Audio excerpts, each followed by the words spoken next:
So again, in continuation with Introduction to Economics, the classical school, the historical school, the German historical school, and the literature that was available, all of that. I'm just going to continue with that. Adam Smith, the classicals, what they had to say, what the historic school, the German historic school, what had they to say, and all of that. So just let me let's just continue. Okay, so I think we spoke about the mercantilists who in general felt that it was all about wealth. It was all a scheme about amassing wealth. More gold meant more wealth, and more power was the slogan of the mercantilist era.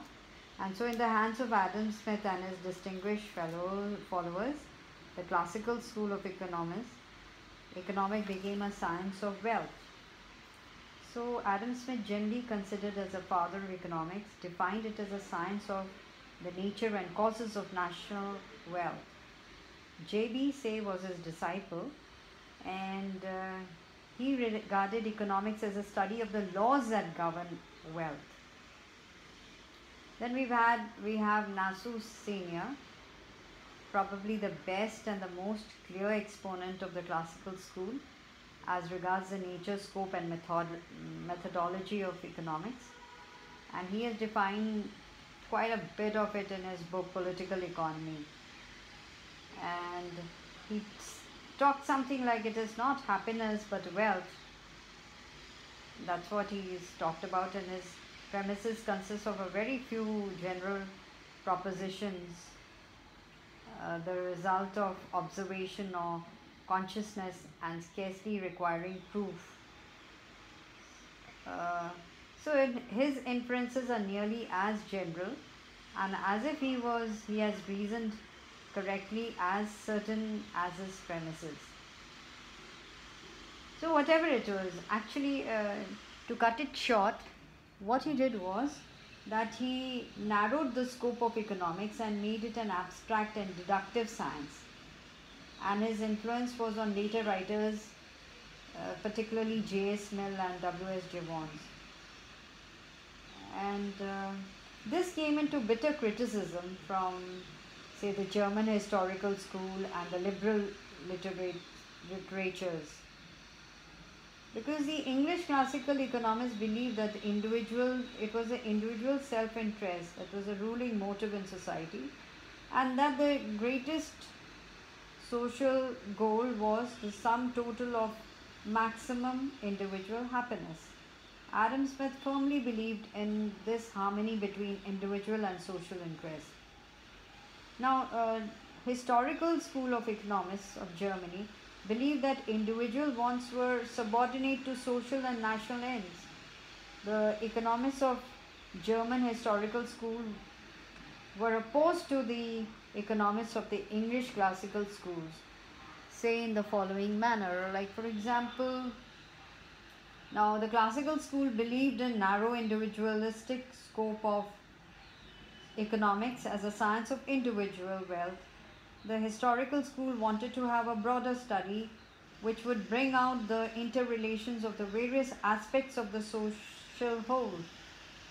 Secondly, while the postulates of the axioms of classical school as well as the laws or generalizations based on them were static in character, those of the historical school were dynamic and based on realistic study of life. And the classical school, thirdly, made use of the abstract or deductive method of reasoning, while the historical school they applied the realistic historical or inductive method of reasoning. So they defined economics as a national economics as distinct from the universal nature of economics of the classical writers. Now, Roscher, one of the leaders of the historical school, said, by the science of national or political economy, we understand the science which has to do with the laws of development of the economy of a nation or with its economic national life. So he also goes on to write that he treats chiefly, he talks about the material interest of nations. It inquires how the various wants of the people of a country, especially those of food, clothing, fuel and shelter, etc., may be satisfied, and how the satisfaction of these wants influence the aggregate national life, and how in turn they are influenced by the national life. So, on the one hand, the classical school was attacked by the historical school as regards the scope, the method, and the assumptions used. It was also attacked from another quarter for its emphasis on wealth, because according to Adam Smith, wealth was composed of commodities and services. Adam Smith wrote, "Every man is rich or poor according to the degree in which he can afford to enjoy the necessaries, conveniences, and amusement of human life." Now, the classical concept of wealth was expressed very clearly by Senior as consisting of all those things, and those things only which are transferable, are limited in supply, and are directly or indirectly productive of pleasure or preventive of pain, or to use an equivalent expression, which are susceptible of exchange, or to use a third equivalent expression, which have value. By such a definition of wealth, scarce goods having exchange value, the classical economists narrowed the subject of economics to material goods only. Economics came to be the study of wealth, how to increase material goods and how to distribute them. In this, classical economists came in for a good deal of bitter criticism from Carnot and Ruskin. Carnot characterized economics as a gospel of mammon. That means mammon was money, worship of money. Ruskin, who was worried because people were very anxious to become rich, and because production and distribution of wealth had been raised to the rank of a science, emphasized that living and not getting rich should be the end of human endeavor. What matters most was life and not wealth. A separate study of wealth, therefore, was absurd.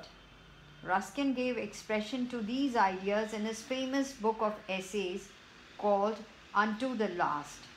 Thus, among the delusions which at different periods have possessed themselves of the minds of the large masses of the human race, perhaps the most curious, certainly the least creditable, is the modern science of political economy. So, in another passage of the same book, Ruskin characterized economics as a science of getting rich. So, that's what it is.